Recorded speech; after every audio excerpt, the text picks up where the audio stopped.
Hello नमस्कार everyone, how are you all. Hope आप लोग ठीक होंगे। और मैं 2-3 दिन से वीडियो नहीं बना पा रही थी। थोड़ा सा एक इमोशनल ब्रेकडाउन था मेरा कुछ टाइम 2-3 दिन पहले, और थोड़ी तबीयत मेरी ठीक नहीं थी। सो आज I am feeling much better और मैं आज वीडियो आप लोगों के लिए बना रही हूँ। आज जिस वीडियो को मैं बना रही हूँ वो एक डिसेबिलिटीज़ को डिस्टिंग्विश कर रहा है दूसरी डिसेबिलिटी से। ये करना तो नहीं चाहिए, लेकिन क्योंकि मैंने ये बहुत ऑब्जर्व किया है इसलिए आज मैं ये आप लोगों के सामने पॉइंट रखना चाहती हूँ। ये है physical disability versus mental disability. क्योंकि जब भी हम पढ़ते हैं या जब भी हम देखते हैं या मैं कोई फॉर्म भर रही हूँ या कुछ भी कर रही हूँ तो वहाँ पे फिजिकल डिसेबिलिटी के बारे में पूछा जाता है। फिजिकल डिसेबल्ड लोगों के लिए, फिजिकल डिसेबल्ड मतलब जो ब्लाइंड हैं, जो सुन नहीं सकते, जो बोल नहीं सकते, जो चल नहीं सकते, या जिनके हाथ में प्रॉब्लम है, या किसी भी तरीके की फिजिकल डिसेबिलिटी की मैं यहाँ बात कर रही हूँ। समाज में अगर मैं 100% में बात करूँ तो शायद 50% फिजिकल डिसेबल्ड लोगों को लोग उनकी जगह उनको फिर भी मिल जाती है। उनके लिए गवर्नमेंट में जॉब्स भी हैं, उनके लिए पब्लिक प्लेसेस में कहीं कहीं पर देखा जाए तो जैसे रैंप्स बने हुए हैं कि भैया व्हील चेयर जा सके। ब्लाइंड लोगों के लिए भी हमारी गवर्नमेंट काम कर रही है। काफ़ी सारी चीज़ों के लिए जो फिजिकल डिसेबिलिटी में आती हैं। आज हम जिस जनरेशन के लोग हैं या जहाँ हम लोग रह रहे हैं, जिस इन्वायरमेंट में हम रह रहे हैं, जिस देश में हम रह रहे हैं, वहाँ पे फिर भी फिजिकल डिसेबिलिटी के लिए जगह है कि उनको एक्सेप्ट करते हैं। लेकिन मेंटल डिसेबिलिटी का क्या? मेंटल डिसेबिलिटीज़ जैसे ऑटिज़्म, एस्पर्जर्स या बहुत सारे सिंड्रोम्स हैं जो कि आपको देखने को नहीं मिलेंगे। ये मेंटल डिसेबिलिटी आप देख के इंसान को नहीं बता सकते कि उसकी प्रॉब्लम है कि नहीं। वो तो ठीक ही लग रहा है, लेकिन वो ही इज़ या she is a mentally disabled चल पर्सन या चाइल्ड या जो भी हम बोलेंगे। क्योंकि मैं खुद ये चीज़ देख रही हूँ कि जब एक्सेप्टेंस की बात आती है, तो हमको एक्सेप्ट करने की बात आती है, तो मेंटली डिसेबल्ड लोग जो हैं, मेंटली चैलेंज्ड लोग जो हैं, उनकी एक्सेप्टेंस रेशियो बहुत ज़्यादा कम है। क्यों? क्योंकि मैं एक बच्चे की माँ हूँ जो कि ऑटिस्टिक है, हाई फंक्शनिंग ऑटिस्टिक है, जो अपना काम भी सब कुछ खुद कर सकता है, सब कुछ कर रहा है। लेकिन उसकी एक्सेप्टेंस सोसाइटी में बहुत कम है, क्योंकि उसके सवाल जो होते हैं वो हर किसी को समझ नहीं आते। कुछ जानना चाहता है, वो दोस्त बनाना चाहता है, वो अलग तरीके से बात करता है तो उसको कोई दोस्त नहीं मिलते। अब और कहीं भी जाता है या वो क्लैप कर रहा है, या वो सब सपोज करिए उनको इसको एंग्जाइटी हुई तो वो जंप कर रहा है। तो लोगों को लगता है अरे ये ऐसा कैसे बिहेव कर रहा है, ये तो नॉर्मली दिख रहा है, लेकिन नहीं, ये एक चैलेंज है जो वो बच्चा फेस कर रहा है। अपना स्ट्रेस एंग्जाइटी निकालने के लिए ऐसे ही करेगा जैसे हम और आप चिल्ला लेते हैं, बात कर लेते हैं, वो नहीं कर पाते। जब भी हम स्कूल की बात करें, स्कूल में सोशल स्टडीज़ में मैं ये देख रही हूँ कि ये टॉपिक्स हैं। जब टॉपिक पढ़ते हैं हम, उसमें हम किस बात की बारे में बात करेंगे? डिसेबिलिटी की बात अगर करेंगे तो हेलन केलर की बात करेंगे, रोज़ा पार्क की बात करेंगे, और बहुत सारे लोगों की बात कर रहे हैं जहाँ पे हम उनकी डिसेबिलिटीज़ को बता रहे हैं। और डिसेबिलिटी कौन-सी? Physical disability. तो बच्चों के मन में बस दिल में ये आता है, जब भी वो डिसेबिलिटी सोचते हैं मतलब उनके दिमाग में आता है ऐसा इंसान जो चल फिर नहीं सकता, या देख नहीं सकता, या जो बोल नहीं सकता। लेकिन क्या जो बच्चे या जो लोग जो मेंटल डिसेबिलिटीज़ से जूझ रहे हैं, या उनके जो आस-पास में जो लोग हैं, जो उनके पेरेंट्स हैं, जो उनको सँभालने वाले, जो उनका केयर टेकर हैं, जो उनके गार्डियंस हैं, क्या उनके लिए ये आसान होगा? नहीं, क्योंकि हमको ऐसा लगता है कि हम ही सिर्फ़ हम ही लोग हैं जो उसका देखभाल कर सकते हैं। हम इस सोसाइटी में, समाज में कोई ऐसे लोग हैं ही नहीं कि उन लोगों को समझ सकें। मुझे ऐसा लगता है कि अगर कोई इंसान फिज़िकली हैंडीकैप्ड है, या फिज़िकली चैलेंज्ड है, या मेंटली चैलेंज्ड है, तो उसको अधिकार बराबर मिलना चाहिए। चाहे वो एक्सेप्टेंस सोसाइटी में हो, स्कूल में हो, पब्लिक प्लेस में हो, सोशल सर्कल में हो, फैमिली में हो, उनको एक्सेप्टेंस उसी तरीके से मिलना चाहिए। क्योंकि जो जो लोग फिजिकल डिसेबिलिटीज से पीड़ित हैं वो भी बहुत ज़्यादा सफ़र करते हैं लाइफ में, उनके लिए भी आसान नहीं है। लेकिन क्योंकि अब हम लोग पढ़ लिख रहे हैं, हम लोग समझ रहे हैं, तो हम उस चीज़ को एक्सेप्ट कर रहे हैं। लेकिन अब जिस तरीके से मेंटल डिसेबिलिटीज़ बढ़ती चली जा रही हैं, तो क्या हमारा ऐसा सोसाइटी, समाज, ये एक हमारा कर्तव्य नहीं बनता कि हम इनको भी इंक्लूसिव करें। स्कूल में, सोसाइटी में, लोगों के बीच इनको जाने दें, इनको समझने दें। जहाँ तक कि ऑटिस्टिक बच्चों की बात आती है, जितना आप इनको सोशल करेंगे, उतनी इनकी डिसेबिलिटी कम होगी। और हमारे यहाँ सोसाइटी में ये होता है, हमारे समाज में ये होता है कि जो अलग दिखता है उसको अलग ही कर दिया जाता है। उसको ये नहीं करते हैं वो कि हमें नहीं इसको इंक्लूड करें।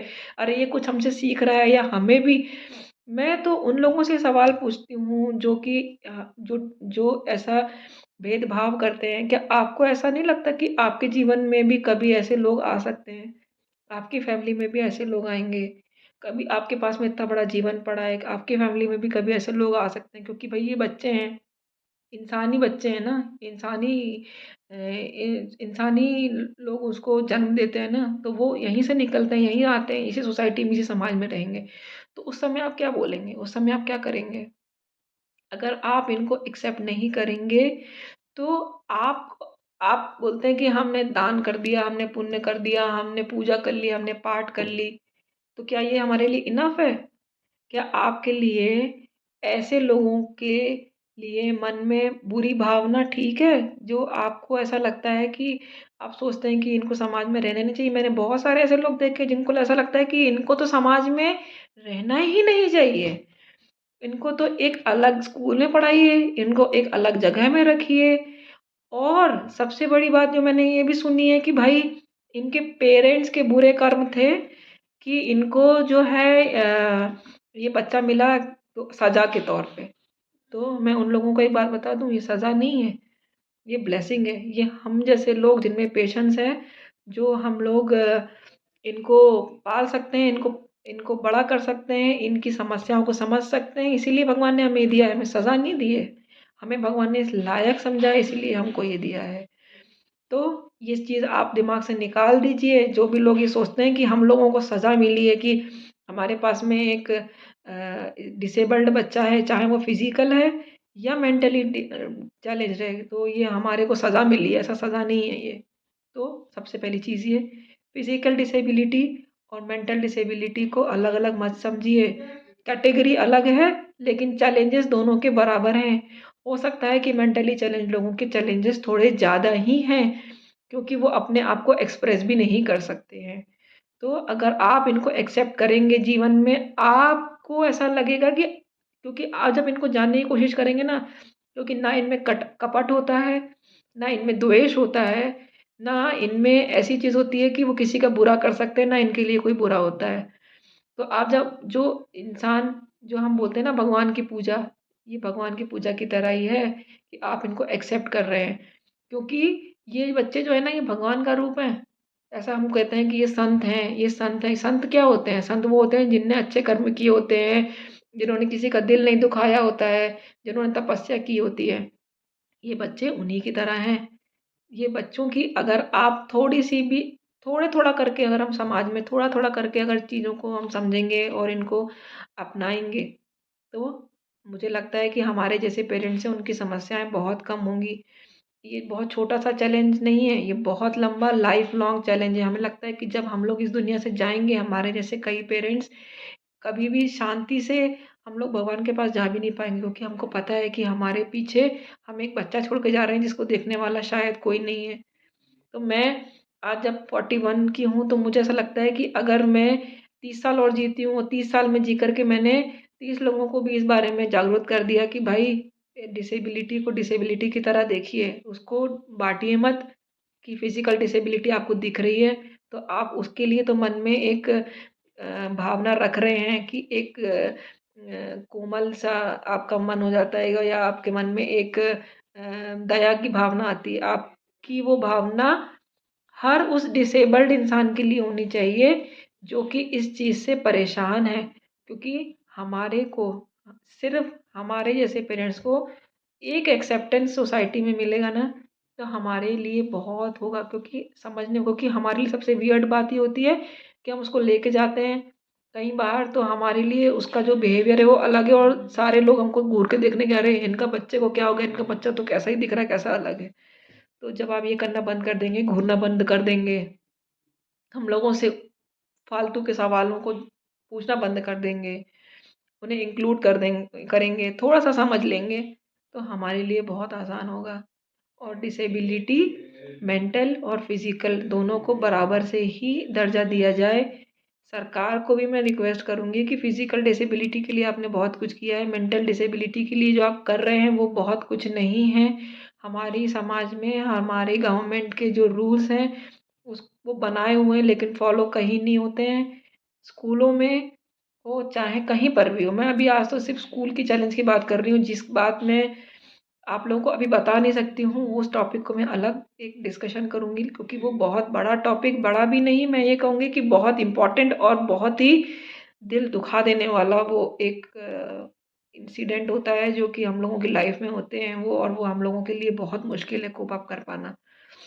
तो मैं बस यही बोलूँगी आप लोगों से कि डिसेबिलिटी को डिवाइड मत कीजिए, मेंटल, फिजिकल, किसी भी तरह की डिसेबिलिटी हो उसको एक्सेप्ट कीजिए, और इन बच्चों को आगे बढ़ने के लिए जगह दीजिए, प्यार दीजिए, सपोर्ट दीजिए, और बस इतना अगर आप करेंगे तो आपने सोच लीजिए आपने भगवान की आराधना से ज़्यादा आपने कुछ किया है जीवन में। बस ये एक रिक्वेस्ट है मेरी तरफ से, अगर आप लोग समझ सकते हैं तो बहुत अच्छी बात है, इस वीडियो को आगे शेयर कीजिए, क्योंकि ये आप लोगों के लिए सिर्फ एक वीडियो है, लेकिन हमारे लिए ये एक हमारी लाइफ का मतलब लाइफ की सच्चाई है, जो कि हम तो बहुत सालों से एक्सेप्ट कर चुके हैं। मुझे लगता है कि अब आप लोगों की बारी है कि अब आप लोग एक्सेप्ट कर रहे हैं और इससे आगे लेके जाने की कोशिश करें। चलिए, आपसे मिलते हैं कुछ नए वीडियो में, कुछ नए जानकारी के साथ में, या कुछ नए अ, हमारे जो